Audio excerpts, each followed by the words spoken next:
இன்றைக்கி நம்ம பார்க்க போகிற ஆக்ட் என்ன அப்படின்னு பார்த்தீங்க அப்படின்னா எக்ஸ்ப்ளோசிவ் சப்ஸ்டான்சிவ் ஆக்ட் 1908. 1908 ஆக்டுக்கு முன்னாடியே நமக்கு ஒரு ஆக்ட் இருக்குது, எல்லாருக்கும் தெரியும். 1884 வந்துட்டு ஒரு ஆக்ட் இருந்தது, சரிங்களா. 1884 ஆக்ட் என்னென்னா அது வெடி பொருட்கள் சட்டம், சப்ஸ்டான்சிவ் ஆக்ட் அப்படின்னு இருந்தது. இது வந்துட்டு தமிழ் நம்ம என்ன சொல்லணும் அப்படின்னா வெடிப்பொருள் சட்டம் அப்படின்னு சொல்கிறாங்க. ஏற்கனவே இருந்த வெடிபொருள் சம்பந்தமாக இருந்த அந்த சட்டத்துக்கு ஒரு அமெண்ட்மெண்ட் ஆக்டாகவும் இருக்கட்டும், அது சம்மந்தமாக இன்னும் கொஞ்சம் வந்துட்டு நம்ம திருத்தம் செஞ்சு ஒரு அமெண்ட்மெண்ட் பண்ணி கொண்டு வந்தால் சரியாக இருக்கும், பனிஷ்மெண்ட்லாம் கொஞ்சம் கூடுதலாக கொடுத்தா சரியாக இருக்கும் அப்படின்ற நோக்கத்தோடு தான் இந்த ஆக்டை 1908 கொண்டு வராங்க. ஆக்ட் நம்பர் 6, சரிங்களா.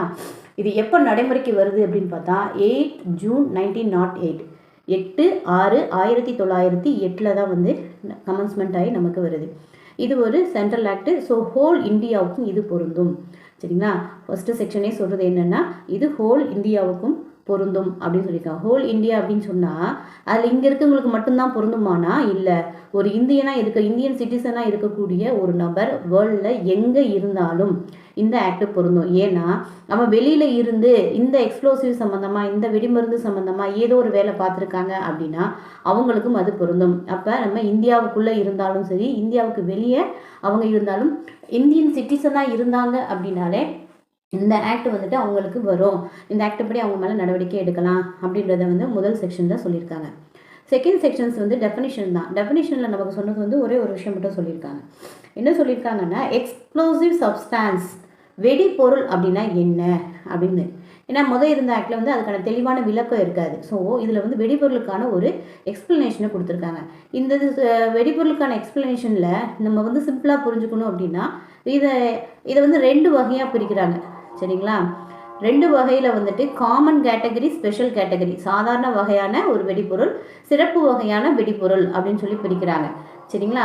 இப்போது சாதாரண வகையான வெடிப்பொருள் அப்படின்னா என்னன்னு தெரிஞ்சுக்கலாம். அதில் என்ன சொல்கிறாங்க அப்படின்னா ஒரு 3 விஷயங்கள் சொல்கிறாங்க. அந்த சாதாரண வகையான வெடிப்பொருளை தயாரிப்பதற்கான பொருட்கள், மெட்டீரியல்ஸ் இருக்குங்க இல்லையா, அது தயாரிக்கிறதுக்கு யூஸ் பண்ணக்கூடிய கருவிகள், அதுக்கப்புறம் அந்த கருவிகளுக்கு தேவைக்கூடிய பாகங்கள் அப்படின்றாங்க. இதை எப்படி மீன் பண்ணணும்னா, ஒரு வெடிபொருள் தயாரிக்கணும்னா அதுக்கான மூலப்பொருள் வேணும், வெடி மருந்து வேணும், பேப்பர் வேணும், அதுக்கு நூல் வேணும், அது கட்டுறதுக்கு ஒன்று இது வேணும், ஒரு மிஷின் வேணும், அது எல்லாத்தையும் சேர்த்து சொல்கிறாங்க. அது எல்லாமே இருந்தால் தான் அது காமன் கேட்டகரி அப்படின்ற மாதிரி ஒரு விஷயத்த சொல்கிறாங்க. வெடிபொருளை செய்யறதுக்கு தேவையான மூலப்பொருட்கள், வெடிபொருட்களை வெடிக்க செய்யணும் அப்படின்னா அதுக்கு பயன்படுத்தக்கூடிய கருவிகள் அப்படின்னா இப்போ நம்ம நார்மலாக வச்சுருவோம், தீபாவளி பட்டாசுனே வச்சுக்கோங்களேன். அதை நம்ம பயன்படுத்தக்கூடிய ஒரு தீப்பெட்டி யூஸ் பண்ணுறோம் இல்லையா, அந்த மாதிரி அதை தூண்டி விட்டு வெடிக்க வைக்கிறதுக்கு நம்ம யூஸ் பண்ணக்கூடிய பொருட்கள், அதுக்கு பயன்படுத்தக்கூடிய பொருட்கள் எல்லாமே காமன் கேட்டகரியில் வந்துடும் அப்படின்னு சொல்லியிருக்காங்க. இதுவே ஸ்பெஷல் கேட்டகரி அப்படின்னாலே அது சில எக்ஸாம்பிள்ஸ் கொடுத்துட்டாங்க நமக்கு. ஸ்பெஷல் கேட்டகரினா அபாயகரமான ஒரு விஷயத்தை செய்யக்கூடியதாக இருக்குது. அதன் மூலமாக ஏற்படக்கூடிய விளைவு அப்படின்றது அபாயகரமாக இருக்கும் நமக்கு, சரிங்களா. அதில் என்னென்னலாம் சொல்கிறாங்கன்னா ஆர்டிஎக்ஸ், ஆர்டிஇஎக்ஸ், பிடிஎன், ஹெச்எம்இ. பிடிஎன்னா பைத்ரேரியல் டெட் நைட்ரேட் அப்படின்னு சொல்கிறாங்க. ஹெச்எம்இ அப்படின்னா ஹை மெல்டிங் எக்ஸ்ப்ளோசிவ். டிஎன்டி அப்படின்னா ட்ரை நைட்ரோ டாலரேட் அப்படின்றது. LDPE low temperature plastic explosive. இது மாதிரியான ரொம்ப அபாயகரமான விஷயங்கள், அதாவது அதோட விளைவு எக்ஸ்போஸ் பண்ணுற விளைவு ரொம்ப மோசமான ஒரு விளைவை ஏற்படுத்தக்கூடிய அளவுக்கு தயாரிச்சிருக்காங்க அப்படின்னா அந்த இதில் இருக்கிறது எல்லாமே ஸ்பெஷல் கேட்டகரி அப்படின்றாங்க. இப்போ காமன் கேட்டகரி, ஸ்பெஷல் கேட்டகரி அப்படின்றத சென்ட்ரல் கவர்மெண்ட் ஒரு நோட்டிஃபிகேஷன் மூலமாக இதில் இருக்கிறத நம்ம சேஞ்ச் பண்ணுறதுக்கான அதிகாரம் சென்ட்ரல் கவர்மெண்ட்டுக்கு தான் இருக்குது. அவங்க என்ன பண்ணுறாங்க அப்படின்னா நோட்டிஃபிகேஷனில் சொல்லுவாங்க, இது ஒரு வேளை காமன் கேட்டகரியிலேருந்து ஸ்பெஷல் கேட்டகரிக்கோ இல்லை ஸ்பெஷல் கேட்டகரியில் அடிஷ்னலாக வேறு ஏதாவது விஷயங்கள் சேர்த்துருக்காங்க அப்படின்னா அவங்க அமெண்ட்மெண்ட் பண்ணி அவங்க நோட்டிஃபிகேஷன் மூலமாக அவங்க பண்ணலாம், அதுக்கான அதிகாரம் அவங்களுக்கு தான் இருக்குது அப்படின்ற விஷயத்தை இந்த செக்ஷன் 2ல் சொல்லியிருக்காங்க, சரிங்களா. இதுதான் செக்ஷன் 2ல் சொல்லப்பட்ட விஷயம். இல்லை மொத்த செக்ஷனே நமக்கு 7 தான், சரிங்களா. இப்போ 1, 2 பார்த்தாச்சு. அடுத்த செக்ஷன் என்ன அப்படின்னு பார்த்தீங்க அப்படின்னா 3ல் punishment for causing explosive likely endanger life or property. உயிருக்கோ சொத்திற்கோ ஆபத்து உண்டாக்கக்கூடிய வெடித்தலை விளைவிப்பதற்கு உற்ற தண்டனை. உயிருக்கோ சொத்திற்கோ ஆபத்து உண்டாக்கக்கூடிய விளைவிப்பதற்கு உற்ற தண்டனை அப்படின்றதெல்லாம் சொல்லியிருக்காங்க. இங்கே என்ன சொல்கிறாங்க அப்படின்னா ஒருத்தரோட உயிருக்கோ அல்லது உடைமைக்கோ சரிங்களா, அவருக்கோ அல்லோட ஒரு ப்ராப்பர்ட்டிக்கோ ஏதாவது ஒரு ஆபத்தை விளைவிக்கிறாங்க.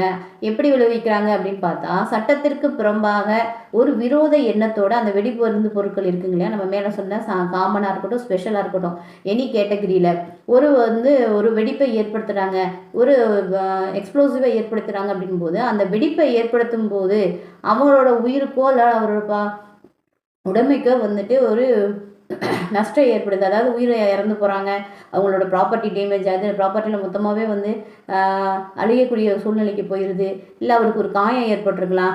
இந்த மாதிரி செய்யக்கூடிய குற்றம் அந்த அவர் செஞ்ச அந்த வெடிப்பு மூலமாக, அந்த வெடிப்பொருள் சம்மந்தமான பொருட்கள் மூலமாக வெடிப்பு மூலமாக அவருக்கு ஏற்படுது அப்படின்னா அவங்களுக்கு எந்த மாதிரியான பனிஷ்மெண்ட் கொடுக்கணும் அப்படின்னா ஆயுள் தண்டனை கொடுக்கணும்.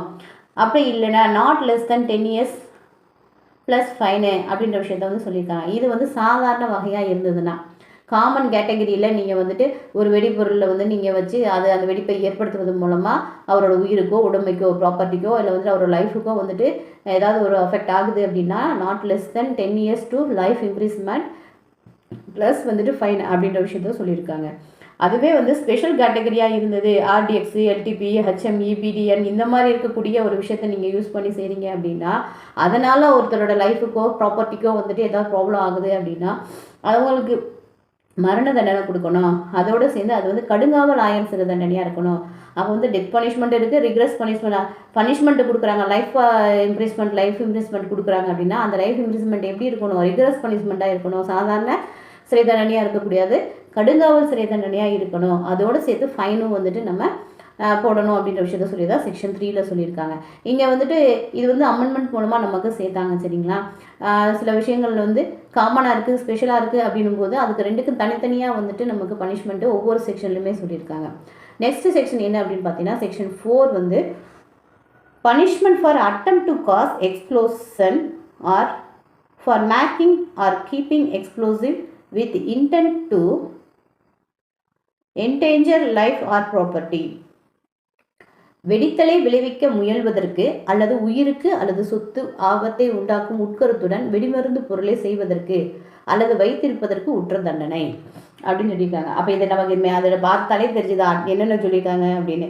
மேக்கிங் பண்ணியிருந்தாலோ கீப்பிங் ஆஃப் எக்ஸ்ப்ளோசிவாக இருந்தாலோ இல்லை இன்டென்ட்டோடு அவங்க ஒருத்தரோட லைஃபுக்கோ ப்ராப்பர்ட்டிக்கோ ப்ராப்ளம் ஏற்படுத்துகிற ஒரு நோக்கத்தோடய அவங்க வச்சுருக்காங்க, அவங்க கைவசம் வச்சுருக்காங்க, அதை செய்யறதுக்கு ஒரு முயற்சி பண்ணுறாங்க, அட்டம் பண்ணுறாங்க அப்படின்னாலே அவங்களுக்கு எந்த மாதிரியான பனிஷ்மெண்ட் அப்படின்னா இதுவே காமனாக இருந்தது அப்படின்னா அவங்களுக்கு punishment life imprisonment or 10 years ஆனால் ப்ளஸ் ஃபைனு. லைஃப் இம்ப்ரிஸ்மெண்ட்டும் கொடுக்கலாம், அப்படி இல்லைன்னா 10 years இல்லைன்னா அதோட சேர்த்து ஃபைனும் கொடுக்கணும் அப்படின்ற விஷயத்த சொல்லியிருக்காங்க.